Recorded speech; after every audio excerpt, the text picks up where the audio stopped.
जल्दीबाजी में कॉलेज के लिए तैयार होती, हमेशा की तरह आज भी नाश्ता छोड़कर घर से बाहर निकल आई थी।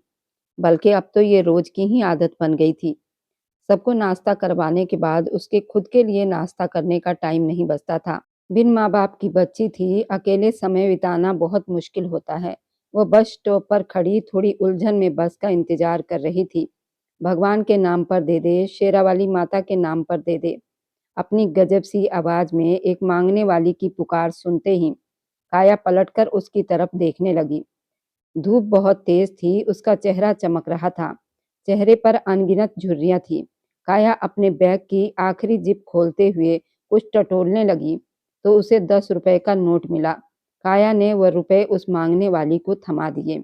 भगवान तेरा भला करे, भगवान तेरे भाग अच्छे करे, तू पढ़ लिख कर अफसर बने और अच्छा वर तुझे हाथ लगे। ये कहते हुए ढेरों आशीर्वाद देने लगी। उस तपती धूप में काया को जैसे ठंडी छांव का एहसास हुआ। तभी बस आ चुकी थी। बस में बैठते हुए वो बिना वजह ही थोड़ी सी मुस्कुरा दी। गोविंद राम के दो बेटे थे, युग और नीरव। उनकी एक बहन थी। युग की शादी रूहानी देवी से हुई थी। उनका एक बेटा शिवम और बेटियां किरण और प्रियंका थी। ओजस्वी, जिसकी शादी दीनानाथ से हुई थी, लेकिन भरी जवानी में ही वो विधवा हो गई थी। उनकी एक बेटी थी काया। पति की मृत्यु के बाद ओजस्वी का रिश्ता दीनानाथ के दोस्त के बेटे से करने की बात चली, जो पहले से शादीशुदा था, अच्छी खासी जिंदगी बिता रहा था। मगर किसी का बसा बसाया घर बर्बाद करने का ओजस्वी का दिल नहीं माना और उसने साफ मना कर दिया। वो विधवा सारी जिंदगी बिताने को तैयार थी, क्योंकि वे दीनानाथ से बेहद प्रेम करती थी। इसलिए वो 5 साल की अपनी बेटी को लेकर वापस अपने ही मायके में आकर रहने लगी। भाइयों ने शुरू में तो अच्छा बर्ताव किया, लेकिन वक्त के साथ साथ माँ बेटी उन्हें खटकने लगी। ओजस्वी घर का सारा काम करती ताकि उनकी बेटी की पढ़ाई न रुके। काया पढ़ाई में बहुत अच्छी थी। उसने 10वीं में टॉप किया था। उसे एक बहुत अच्छे कॉलेज में एडमिशन मिल गया था। लेकिन उस पर दोनों भाइयों ने हंगामा किया। हालांकि भाइयों के आगे उन्हें चुप रहना पड़ा। यूं ही उनकी प्यारी सी बेटी लंबे लंबे बालों वाली, बल्कि गुड़िया जैसी दिखती थी। इतना सब काम करके भी रोज कॉलेज के लिए निकल जाती। कुछ महीने पहले ही उसकी माँ को शुगर की शिकायत हुई थी और इलाज ठीक से ना होने की वजह से वो बढ़ती जा रही थी। ओजस्वी के काम का सारा बोझ अब काया पर आ गया था, जिसे वो पूरी जिम्मेदारी से निभाती थी। लेकिन ढेर सारा पढ़ना उसका सपना था, बल्कि उसकी माँ का भी सपना था कि वो बहुत आगे तक पढ़े। अब वो अपनी माँ के सपने को सच बनाना चाहती थी। कॉलेज पहुंचती तो बस से उतरते ही वो कॉलेज के अंदर दाखिल हुई। अरे काया, कहाँ रह गई थी? कब से तुम्हारा वेट कर रही हूँ, थोड़ा जल्दी आया करो। आज कॉलेज में बायोलॉजी के नए प्रोफेसर आए हैं। उसकी सहेली तान्या ने उसे जल्दी से बताया। अच्छा कहते हुए काया उसके साथ क्लासरूम की तरफ बढ़ चली। आज क्लास में काफी सारे स्टूडेंट थे। यार क्या ही हैंडसम बंदा है, उसकी पर्सनैलिटी कमाल की है। तान्या और ज्यादा बोली तो काया ने उसे हल्का सा झटका देकर चुप करा दिया। दोनों अपनी अपनी सीट पर जा बैठी। काया अपने नोट्स निकाल रही थी कि उसी वक्त क्लासरूम में वो प्रोफेसर दाखिल हुआ। सब स्टूडेंट बड़े मान सम्मान में उनके लिए खड़े हो गए। काया भी उनमें शामिल थी। इजाजत मिलने पर सब वापस बैठ गए। काया की सरसरी निगाहें प्रोफेसर पर टिक गई। काले बालों में हल्का सा जेल, चेहरे पर सलीके से गिरी लटें, होठों पर हल्की मुस्कान, चेहरे पर अलग सी चमक, चश्मे की ओट में छुपी गहरी आंखें। काया को बेकाबू सी झुंझुनी हुई और उसने तुरंत नजरें झुका ली। मैं यहाँ नया प्रोफेसर हूँ, उसने चश्मा ठीक करते हुए कहा और सब पर एक एक नजर डालकर अपना परिचय दिया। इतना वक्त नहीं है कि सबकी बातें सुन सकूं, इसलिए सीधे पढ़ाई पर आते हैं। वह लैपटॉप खोलकर लेक्चर शुरू कर चुका था। स्लाइड चल रही थी। वह लगातार बोल रहा था, मगर काया को उसके शब्द सुनाई नहीं दे रहे थे। वह तो बस उसे देखे जा रही थी। बोलते हुए वो उसे बहुत ही प्यारा लग रहा था। काया कब उसके शब्द सुन रही थी, वह तो बस उसका चेहरा ही निहार रही थी। शायद उसकी ये बेखबरी सी टकटकी तेजस वर्मा भी नोट कर चुका था। क्लास खत्म हुई। लेक्चर भी उसने 1 हफ्ते के लिए सबको अपने सब्जेक्ट में प्रोजेक्ट बनाने को दे दिया। अभी आए 2 दिन हुए थे और प्रोजेक्ट। काया सर झुकाए गुस्से में बड़बड़ाने लगी। उसे खुद पर भी गुस्सा आ रहा था, क्योंकि पूरा लेक्चर बीत चुका था और उसे कुछ भी समझ नहीं आया था। ना ही उसने ध्यान दिया था। मिस स्टूडेंट, उसकी तरफ इशारा करते हुए उसने कहा, मेरा नाम तेजस वर्मा है। उसके हाँ में सिर हिलाने पर काया खड़ी हुई। कल सबसे पहले आप प्रोजेक्ट देंगी, आउट ऑफ एनी एक्सक्यूज, उसने थोड़ा सा सख्त लहजे में कहा। काया ने मुंह बनाते हुए हाँ में सिर हिला दिया। वह जा चुका था, लेकिन काया के लिए एक अधूरी सी कहानी पीछे छोड़ गया था। तुम्हारा मुंह इतना क्यों बना हुआ है? तान्या ने उसके चेहरे की तरफ देखते हुए पूछा। और क्या बताऊं, बिना सुने बिना समझे बस देखती ही रह गई। काया के मन में यही चल रहा था, अब मैं क्या करूं? मैंने तो लेक्चर ध्यान से सुना ही नहीं। अब कल प्रोजेक्ट कैसे बनाऊंगी? परेशानी से कहती हुई वह उठी, उसके साथ बाहर आ गई। ये क्या कर रही हो तुम? तुम तो इतने ध्यान से सारी बातें सुनती थी, तुम्हें क्या समझ नहीं आया? तान्या को उसकी लापरवाही पर बहुत हैरानी हुई। मुझे कुछ भी सुनाई नहीं दिया। छोड़ो, उलझन में डूबी काया की हालत देखकर तान्या समझ ही नहीं पाई कि वो क्या कहे, और अगर समझाने बैठती तो जरूर उसका मजाक उड़ाती। अब कहाँ जा रही हो? तान्या ने पुकारा तो काया रुक गई। प्रोफेसर के पास। ये टॉपिक दोबारा समझना चाहती हूँ। क्या कह रही हो? अभी तो समझा कर गए हैं, फिर दोबारा क्यों समझाएंगे? नहीं समझाएंगे तो प्रोजेक्ट कैसे बनाऊंगी? नखरे मत करो, चलना है तो मेरे साथ चलो, नहीं तो मैं चुपचाप चली जाऊंगी। काया ने अपना सारा गुस्सा तान्या पर उतार दिया और मुंह फुलाए आगे बढ़ गई। स्टाफ रूम से तेजस वर्मा के बारे में पूछते हुए वो उसके केबिन की तरफ बढ़ी। गहरी सांस छोड़कर बहुत हिम्मत जुटाते हुए उसने दरवाजे पर दस्तक दी। भीतर से आई मर्दाना आवाज सुनकर एक पल को उसका दिल दहल गया। दरवाजा खोलते ही वह अंदर बढ़ी। प्रोफेसर तेजस सोफे पर बैठा चाय पी रहा था। काया को अपने कमरे में देखकर वह थोड़ा हैरान हुआ। चाय का कप टेबल पर रखकर उसकी तरफ देखा। यस, बोलिए। सर, जो आपने थोड़ी देर पहले टॉपिक समझाया था, मुझे एक बार फिर समझा दीजिए। काया नर्म लेकिन घबराए अंदाज में बोली। मैं क्लास में समझा चुका हूँ, अगर कोई समस्या थी तो वहीं पूछ लेती। अब अकेले में कैसे समझाऊंगा? तेजस वर्मा के माथे पर बल पड़ गए। आई एम सॉरी सर, मुझे वहां कुछ समझ नहीं आया, इसलिए दोबारा आपके पास आई हूँ। काया को पहली बार बहुत शर्मिंदगी महसूस हुई। आपकी बात का मतलब क्या है? अगर क्लास में समझ नहीं आई है तो क्या गारंटी है कि अब समझ में आ जाएगी? वह गुस्से में बोला। काया ने टिकी नजरों से देखते हुए कह दिया, आप समझा देंगे तो क्या हो जाएगा? आपकी भी तो रिवीजन हो जाएगी और आपको भी समझाने में आसानी हो जाएगी। दोबारा बच्चों को आसानी से समझा सकेंगे। उसके मुंह से शब्द खुद ब खुद निकलते चले गए। उसे खुद अंदाजा नहीं हो रहा था कि वो क्या कह रही है। तेजस वर्मा गुस्से से लाल हो गया। आउट, बस एक शब्द कहकर उसने उसे बाहर निकलने का इशारा किया। प्लीज, काया घबराकर बोली। सुनाई नहीं दे रहा, दफा हो जाओ यहाँ से। वह गरजा। काया रोने की शक्ल बनाकर उसे देखने लगी। तेजस वर्मा बहुत गुस्से में अपनी जगह से उठा और उसके पास आ गया। लगता है प्यार से बात समझ नहीं आती। मैं नहीं चाहता कि मैं तुम्हें टच करूं, क्योंकि मैं ऐसी खूबसूरत लड़कियों को टच करता हूं तो मेरे अंदर गुदगुदी होने लग जाती है। मैं अपने ऊपर कंट्रोल नहीं रख पाता, इसलिए बेहतर होगा खुद बाहर चली जाओ। सर, आप में थोड़ा भी लिहाज नहीं, कोई इस तरह से बात करता है? काया नाराजगी से बोली। उसकी बात पर तेजस वर्मा भड़क गया और उसने उसे बाजुओं से पकड़कर दीवार से चिपका दिया। उसकी कमर दीवार से जा टकराई और काया बुरी तरह से चौंक गई। अपनी लिमिट क्रॉस मत करो काया, वरना ऐसी हद बना दूंगा कि दोबारा झांक भी नहीं सकोगी। वह चेहरे के करीब झुककर गर्म सांसें छोड़ते हुए बोला। अपना नाम सुनकर काया का दिल बेचैन हो उठा। छोड़िए मुझे, दूर रहकर बात कीजिए, वह कांपती आवाज में बोली। वह गुस्से में हंसा। एक तो तुम जवान प्रोफेसर के कमरे में अकेली आ गई हो, ऊपर से भला की खूबसूरत हो, जिस्म तो जैसे शीशे की तरह है, फिर उम्मीद करती हो कि मैं तुमसे दूर रहूं? ये नामुमकिन है। यहाँ आने से पहले सोचना चाहिए था। उसके रोंगटे खड़े हो गए। प्लीज, मुझे जाने दीजिए, काया ने गिड़गिड़ाकर कहा। मगर तेजस वर्मा छोड़ने के मूड में नहीं था। हाथ आई लड़की को कौन छोड़ता है?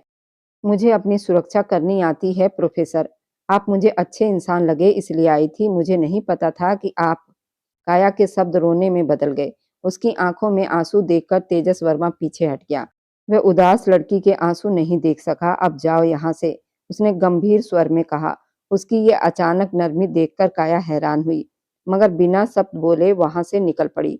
बाहर गार्डन एरिया में आकर उसने गहरी सांस ली। हे भगवान, मैं कहाँ फंस गई थी? तेरी कृपा है कि सही सलामत लौट आई हूँ। मेरा भी आज दिमाग काम नहीं कर रहा था। बुदबुदाते हुए वो क्लास की तरफ बढ़ गई। प्रोजेक्ट समझने में उसे 2 दिन लग गए, जबकि अब प्रोजेक्ट को जमा करने के लिए बस 2 दिन ही बचे थे और प्रोफेसर का दिन कल था। रात गहरी होती जा रही थी। वो प्रोजेक्ट पर काम कर रही थी। घर के काम भी निपटाने थे। दिन में उसे पढ़ने का वक्त नहीं मिला था, इसलिए वह रात का ही वक्त चुनती थी। नींद के झटके भी आ रहे थे, मगर प्रोजेक्ट पूरा करना भी जरूरी था। वह किसी भी हाल में खराब ग्रेड नहीं लाना चाहती थी। तभी मोबाइल की बेल बजी। काया ने बिन देखे कॉल उठा ली। हेलो, कौन? कंधे और गाल के बीच में मोबाइल दबाए लैपटॉप पर हाथ चलाती रही। 2-3 बार हेलो कहा। जवाब न मिलने पर कॉल काट दी और पूरे ध्यान से प्रोजेक्ट में जुट गई। रात के 2 बज चुके थे। काम करते-करते उसकी नज़र पास रखे पानी के जग पर जा ठहरी, तो देखा जग खाली पड़ा हुआ था। उसे भरने के ख्याल से वह अपने कमरे से निकलकर किचन की तरफ चली गई।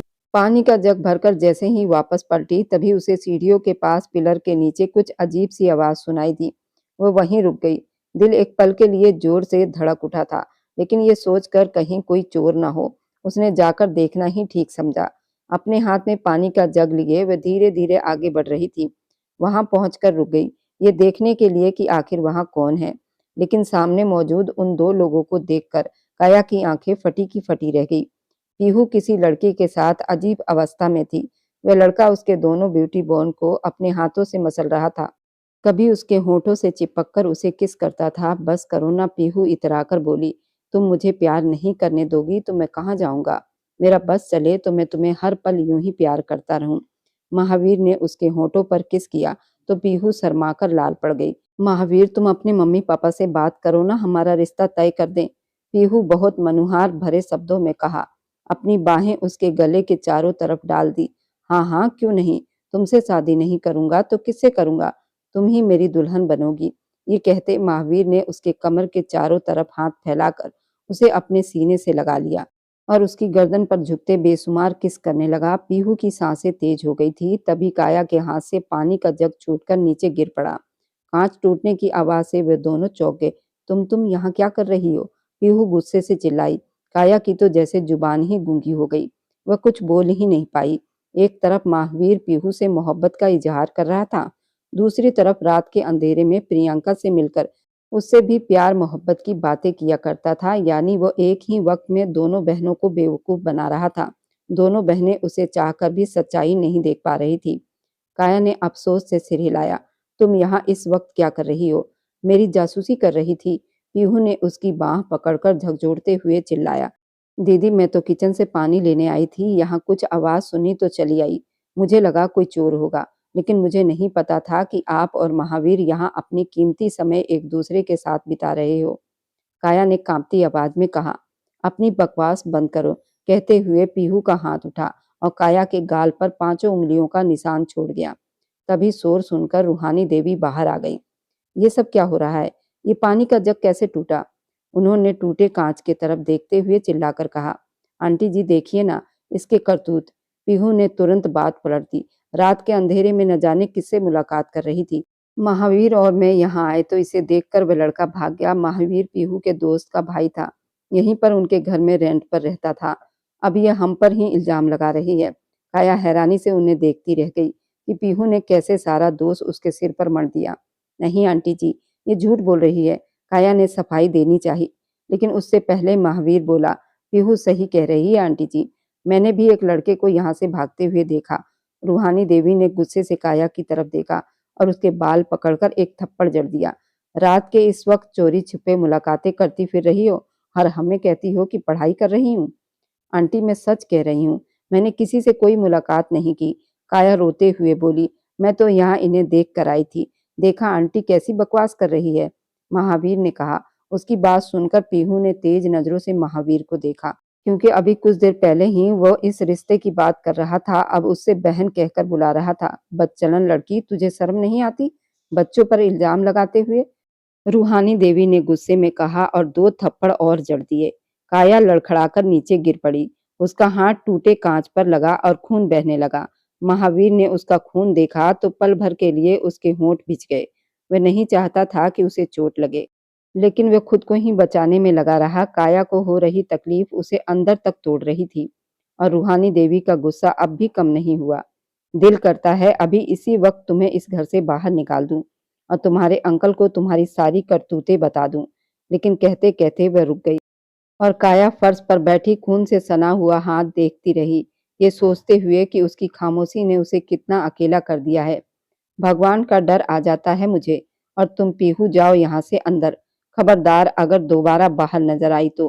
रूहानी देवी की सख्त आवाज गूंज उठी। अगर भगवान का डर न होता तो शायद और भी कुछ कहती। ये सोचते हुए पीहू डर के मारे भागती हुई अपने कमरे की तरफ चली गई, जबकि महावीर ने काया को एक नज़र देखा, नज़रें झुकाई और बिना कुछ कहे अंदर की तरफ बढ़ गया।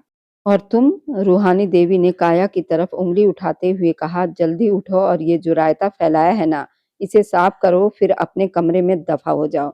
दोबारा मुझे अपनी शक्ल मत दिखाना, वरना तुम्हारे अंकल को तुम्हारी सारी करतूतें बता दूंगी।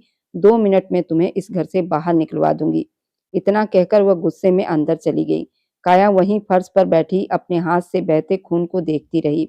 धीरे धीरे उस कांच के टुकड़े को निकालते हुए उसकी आंखों से अनजाने ही आंसू टपक पड़े थे। दर्द के साथ उसे अपने माँ बाप याद आ गए, जो कभी उसे कांटा तक नहीं चुभने देते थे। और आज वही काया लहूलुहान पड़ी थी। क्या बिन माँ बाप के बच्चों के साथ यही सलूक होता है? क्या उनका कोई नहीं होता? क्या इसलिए रिश्तेदार अपने भी साथ छोड़ देते हैं? हिचकियों में रोते हुए वह खुद से सवाल कर रही थी।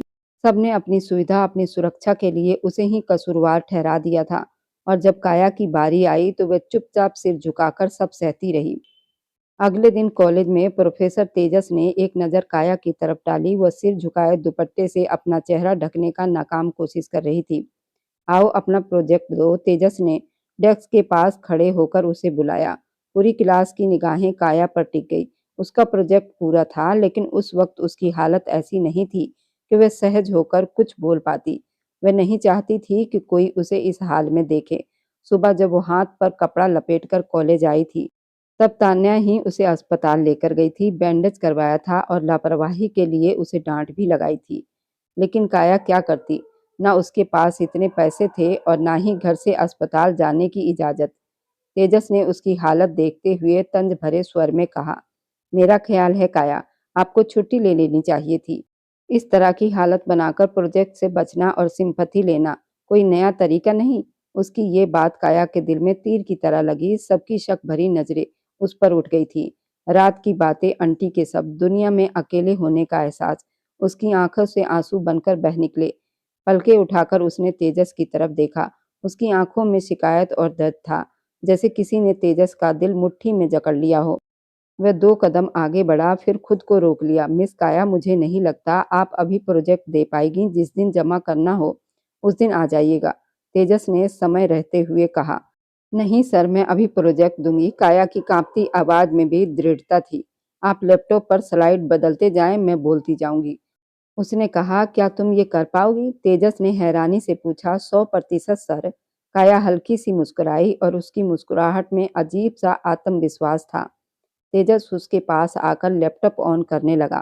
प्रोजेक्ट शुरू हुआ और काया का कॉन्फिडेंस देखकर तेजस सच में प्रभावित हो गया।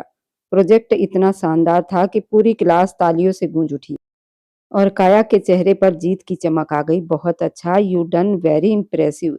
तेजस ने तारीफ की तो काया ने बस सिर झुका दिया। घर लौटने के बाद काया ने सबके साथ बोलचाल लगभग बंद कर दी थी। जिन्हें वह अपना मानती थी, वह उसके खिलाफ खड़े थे। प्रभु, प्रियंका, नीनू, सबको वो बहन मानती आई थी, लेकिन पीहू की हरकत के बाद उसका दिल सबसे खट्टा हो चुका था। अब सिर्फ अपने काम से काम रखती थी। सारे काम निपटाकर सीधे अपने कमरे में चली जाती। अगले दिन प्रोजेक्ट जमा होना था। आज उसका सारा काम लगभग पूरा हो चुका था। शाम को कमरे की तरफ जाते हुए उसने अपने नाम की आवाज़ सुनी। काया, किसी ने पुकारा। पलटकर देखा तो शिवम दूर खड़ा उसे देख रहा था। वह हैरान रह गई, क्योंकि आज तक शिवम ने उससे बात तक नहीं की थी। मेरे लिए एक कप कॉफी लेकर स्टडी रूम में आओ, उसने रौबदार लहजे में कहा। काया थोड़ा घबरा गई, फिर किचन में जाकर कॉफी बनाई। स्टडी रूम में पहुंची, जहां शिवम एक डायरी में कुछ लिख रहा था। शिवम जी, आपकी कॉफी, उसने धीरे से कहा। यहाँ टेबल पर रख दो और बैठो, शिवम ने गंभीर स्वर में कहा। मुझे तुमसे कुछ बात करनी है। उसकी गंभीर आवाज सुनकर काया का दिल और तेज धड़कने लगा। उसे समझ नहीं आ रहा था कि आखिर अब उसके साथ क्या होने वाला है। डर से कांपती हुई काया के गले में बड़ी मुश्किल से आवाज निकली थी, जी बोलिए। शिवम ने उसे ऊपर से नीचे तक देखते हुए यूं ही पूछ लिया, किस कॉलेज में पढ़ती हो? काया हैरानी से उसकी तरफ देखती रही, फिर धीमी आवाज में कॉलेज का नाम बताया। शिवम ने कुछ सोचते हुए सिर हिलाया और ठोस लहजे में कहा, ठीक है, कल से तुम कॉलेज नहीं जाओगी। उसकी बात सुनते ही काया की आंखें हैरानी से फटी की फटी रह गई। आप ये क्या कह रहे हैं शिवम जी? मेरा लास्ट सेमेस्टर चल रहा है, कॉलेज नहीं जाऊंगी तो पेपर कैसे दे पाऊंगी। शिवम ने कॉफी का मग उठाते हुए सख्त आवाज में कहा, तुम्हें मेरी एक बार कही बात समझ नहीं आती? नहीं जाओगी मतलब नहीं जाओगी। किसी और कॉलेज में तुम्हारा एडमिशन करवा दूंगा, लेकिन इस कॉलेज में अब तुम नहीं जाओगी। काया की आवाज भर गई। शिवम, अगर मैं कल प्रोजेक्ट जमा नहीं कर पाई तो मुझे एग्जाम में बैठने नहीं दिया जाएगा। शिवम ने गुस्से में जवाब दिया, तो मत बैठना, डिग्री चाहिए तो तुम्हें मिल जाएगी, तुम्हें जाने की जरूरत नहीं है। ये सुनकर काया सिर झुकाए अपने कमरे की तरफ बढ़ गई, जबकि शिवम गहरी सोच में डूब गया। अगले दिन सब अपने अपने प्रोजेक्ट जमा करा चुके थे, सिवाय काया के, जो अभी तक कॉलेज नहीं पहुंची थी। तान्या ने कई बार कॉल किया, मगर काया ने एक भी कॉल अटेंड नहीं की। दूसरी तरफ काया का रो रो कर बुरा हाल था। जिस प्रोजेक्ट के लिए उसने अपनी नींद, चैन, सुकून सब कुछ बर्बाद किया था, उसी से उसे दूर रखा जा रहा था। शिवम ऑफिस निकल गया तो काया ने खिड़की से बाहर झांकते हुए भगवान का धन्यवाद किया और प्रोजेक्ट की फाइल उठाकर घर से बाहर निकल पड़ी। आज वो सच में लेट हो चुकी थी। बस नहीं मिली तो किसी तरह ऑटो लेकर कॉलेज पहुंची। जैसे ही कॉलेज में कदम रखा, सामने तान्या दिखाई दी। तुम्हारा दिमाग खराब हो गया है क्या? अब आ रही हो? सुबह प्रोजेक्ट जमा होना था। काया ने जल्दी से कहा, ये बातें बाद में, पहले मेरे साथ चलो। वह आगे बढ़ी, लेकिन वहां पहुंचकर पता चला कि जमा करने का समय खत्म हो चुका है। तान्या झुंझलाकर बोली, ऐसे थोड़ी चलता है, ये कॉलेज है, कोई रिश्तेदारों का घर नहीं। काया की आंखें भर आई। शिवम ने मुझे कॉलेज आने से मना कर दिया है, कह रहे हैं कि किसी और कॉलेज में दाखिला करवा देंगे। मैं छुप छुपा कर आई हूँ, तान्या गुस्से से बोली। पहले पीहू और महावीर, अब ये शिवम भी, क्या लोग हैं यार। फिर नरम पड़ते हुए बोली, चल प्रोफेसर तेजस के ऑफिस चलते हैं, आज हमारे पास वजह है, शायद प्रोजेक्ट एक्सेप्ट कर लें। तान्या ने मासूम सा मुंह बनाकर कहा, मैं साथ नहीं चलूंगी, डांट खाने का शौक नहीं है मुझे। तू जा, मैं कैंटीन में इंतजार कर रही हूँ। मजबूरी में काया तेजस के ऑफिस की तरफ बढ़ी। दरवाजे पर हाथ रखते ही वो खुल गया और काया आंखें बंद करके बोलती चली गई, सर प्लीज, ये मेरा प्रोजेक्ट है, एक्सेप्ट कर लीजिए, मैं मजबूरी में फंस गई थी। आंखें खोली तो सामने का नजारा देखकर उसके पैरों तले से जमीन खिसक गई। कमरे में तेजस के सामने एक आदमी खड़ा था, जिसके हाथ में पिस्तौल थी और वो गुस्से में कुछ कह रहा था। पिस्तौल देखकर काया के हाथ पांव कांपने लगे। तेजस को पहली बार खुद पर गुस्सा आया। उसने झटके से काया की बाह पकड़ ली और उसे बाहर ले जाकर दीवार से लगा दिया। उसकी आंखों में गुस्सा भी था और कोई अनकहा डर भी। पिछली बार भी समझाया था, मेरे कमरे में मत आना, तुम्हें समझ में क्यों नहीं आता? काया की सांसें तेज चल रही थी। आपके हाथ में पिस्तौल, तेजस ने दांत भींचते हुए कहा, अपनी जुबान संभालो काया, हर हथियार उठाने वाला आदमी गुंडा नहीं होता। काया ने कांपती पलकों से उसकी तरफ देखा, हर कोई नहीं होता सर, लेकिन आप इतने करीब क्यों हैं? तेजस एक पल को ठहर गया। उसकी आंखों में कुछ ऐसा था जो काया के दिल की धड़कन बढ़ा गया, क्योंकि कुछ हालत दूरी नहीं, नजदीकी मांगते हैं। काया का दिल जोर से धड़क उठा। ये डर था या किसी अनजाने एहसास की शुरुआत, वह खुद नहीं जान पाई। कहानी यही एक रोमांचक और रोमांटिक मोड़ पर ठहर जाती है। क्या काया को अपने प्रोफेसर से मोहब्बत हो रही है या सिर्फ हालात का असर है? आखिर काया की शादी किससे होगी? आगे की कहानी और भी ज्यादा दिलचस्प, भयानक और रोमांटिक होने वाली है। बने रहिए और मेरी वीडियो जहां कहीं से भी आप लोग देखते हैं, कमेंट में अपने शहर और राज्य का नाम जरूर बताएं। मुझे आप लोगों का कमेंट पढ़ने में बहुत आनंद आता है और उन सभी का मैं बहुत बहुत धन्यवाद करना चाहती हूँ, जो लोग मेरी वीडियो को देखते हैं, लाइक करते हैं और शेयर करते हैं। अगर आपको आज की कहानी पसंद आई है तो ज़रूर मेरी वीडियो को लाइक कीजिएगा और अपने दोस्तों के साथ शेयर भी कीजिएगा। और हाँ, अगर आपने अभी तक हमारे चैनल को सब्सक्राइब नहीं किया है तो ज़रूर सब्सक्राइब कर लें। मिलते हैं हम अपनी कल की एक और नई दिलचस्प कहानी के साथ। मुझ पर सदा अपना प्यार और स्नेह बनाए रखें। सभी को मेरा प्यार भरा नमस्कार दोस्तों। खुश रहें, स्वस्थ रहें, मस्त रहें।